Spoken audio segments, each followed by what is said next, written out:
Hari ini kita akan benar-benar secara detail ngebahas stepping your next milestone.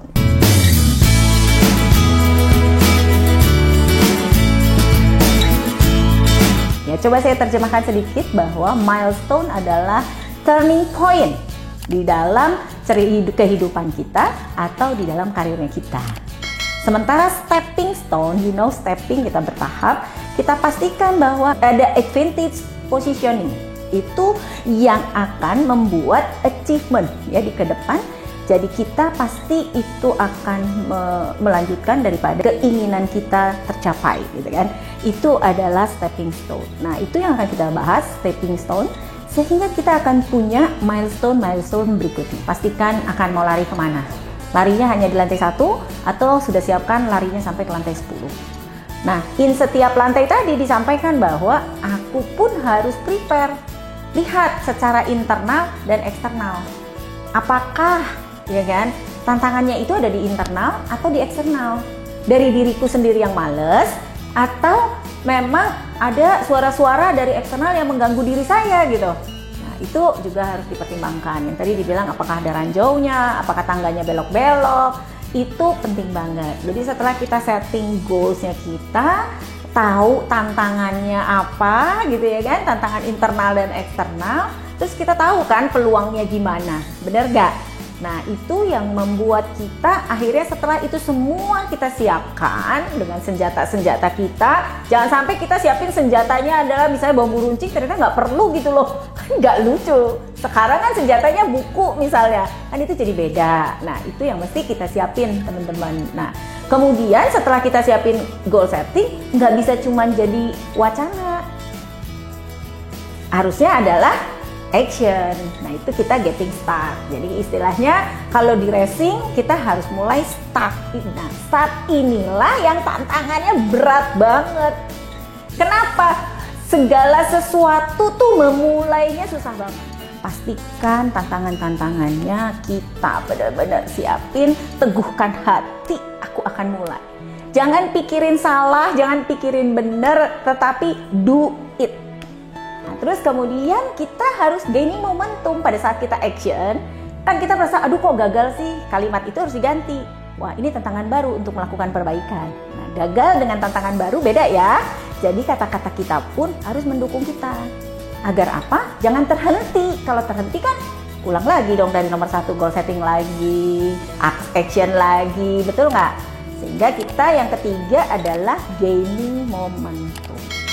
Momentum ini membuat kita terinspiring lebih kencang lagi agar melakukan sesuatu yang lebih keren lagi. Yang keempat adalah tadi saya udah bilangin, perseverance, ketekunan. Kalau kita tekun seperti Alpha Edison, sekali belum ini berhasil tapi kurang keren, terus lagi ini berhasil tapi kurang keren, belum sesuai dengan harapan, sampai 1000 kali baru bilang ini keren banget.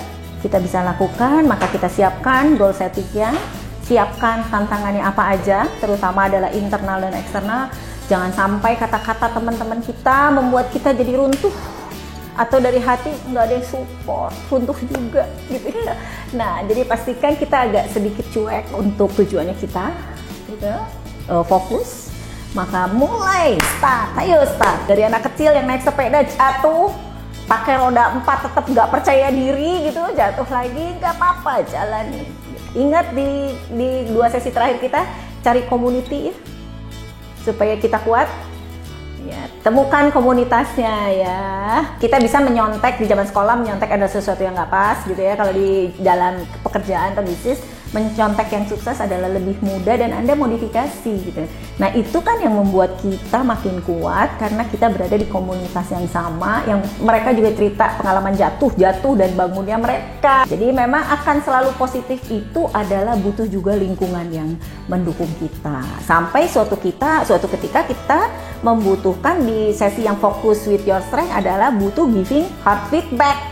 Sekeras apapun feedback dari orang kan kita nggak bisa milih harus feedbacknya bagus. Ih kamu bagus, ih kamu cantik, ih kamu keren, udah nggak akan mungkin selalu begitu. Benar nggak? Ada juga yang menyakitkan. Makanya turning point ini penting sehingga ya sis and bro sama teman-teman semua, Kalau kita punya sesuatu sukses, either sekecil apapun, maka harus celebrate diri sendiri atau say thank you. Makasih ya, aduh gue keren banget. Jadi kadang-kadang kita perlu narsis sama diri sendiri. Nah itulah gratitude. Jadi thanks God, aku ternyata bisa memulai aksi ini gitu misalnya. Jadi 5 step tadi ya, baru kita bikin goal setting aja. Thanks God, kok aku bisa sampai membuat goal setting. Saya bisa cuek sama omongan teman-teman yang nggak percaya diriku. Terus aku juga bisa mau mencoba untuk aksi nih. Jadi saat kita capai di level 5 sukses, itu sebenarnya darah dan perjuangan. Jadi tadi omongan orang yang tidak mendukung aku kupingnya tiba-tiba pakai kapas, nggak kedengeran. Satu, itu sederhana ya, akunya masih belum sakit hati. Sakit hatinya adalah kita ditinggalin teman-teman. Kenapa? Karena mereka ngomong aku nggak dengerin kan. Jadi seakan-akan bukan ditinggalin, bahwa mereka meninggalkan aku. Mereka bilang, udah deh jangan ngobrol sama Uwi, dia juga nggak akan dengerin kita juga kali. Jadi artinya bahwa itu suatu hal yang menyakitkan. Terus yang kedua, ketika orang lain jam 5 pulang, saya tuh ya jam 9, jam 11, jam 12, kok masih ada di kantor gitu. Jadi emang, tapi perjuangannya adalah ada yang nggak suka, ada yang jadi bete sama aku, ada yang aku bilang, ayo kita fight. Someday kamu akan menerima efeknya gitu. Stepping stone adalah dukungan dari orang-orang tercinta. Ya, entah itu anak, entah itu pasangan, entah itu adik, entah itu eyang gitu ya, opa, oma, siapapun, sahabat, teman kantor, tetapi dari teman-teman dekat kita yang mensupport. Makanya kenapa kita bilang mulainya masuk ke community. Dan yang pasti setelah kita mampu menghadapi big challenge-nya kita menjadi dan mau melakukan doing the best, not only di event-event tertentu, tapi in every event, in every minutes kita mesti doing the best, karena kita nggak pernah tahu timingnya di mana kita akan dapetin sukses gitu ya. Terus terus kemudian yang ke-8 adalah serve the soul. Pastikan Anda punya mentor, Anda punya buku, Anda punya sesuatu yang membuat Anda dan saya punya sesuatu membuat kita kaya secara pengetahuan, kaya secara mentality, kaya secara kesehatan, sehingga kita mampu maju lagi ke depan. Agar apa? Kita bisa stepping stone your next milestone-nya gitu ya. Dan itu kita harus cari turning point-nya kita di setiap saat, agar apa? Kita tahu titik baliknya, bahwa belum tentu kisah-kisah tidak menyenangkan hidup kita adalah itu memang menyedihkan selamanya. Bisa jadi itu titik awal. Ya, bener nggak sis? Jadi turning point hidup kita bisa karena sesuatu yang tidak menyenangkan.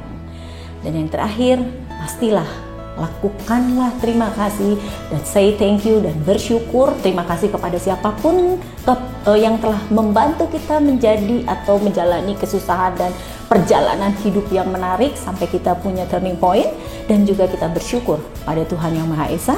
Entah itu Anda melakukan kegiatan keagamaan sehari 5 kali, ke gereja seminggu sekali, atau melakukan ibadah di Bali dalam waktu-waktu tertentu, atau yang Hindu dan Buddha juga. Tetapi yang pasti adalah the end of daripada sesi ini adalah thank you pada semua sekitarnya dan bersyukur pada Tuhan. Oke, saya juga mengucapkan terima kasih pada semua orang sis and bro yang bersama kita. Bahkan kita ada 500 viewer kita di IG-nya kita, di IG story, IGTV-nya kita.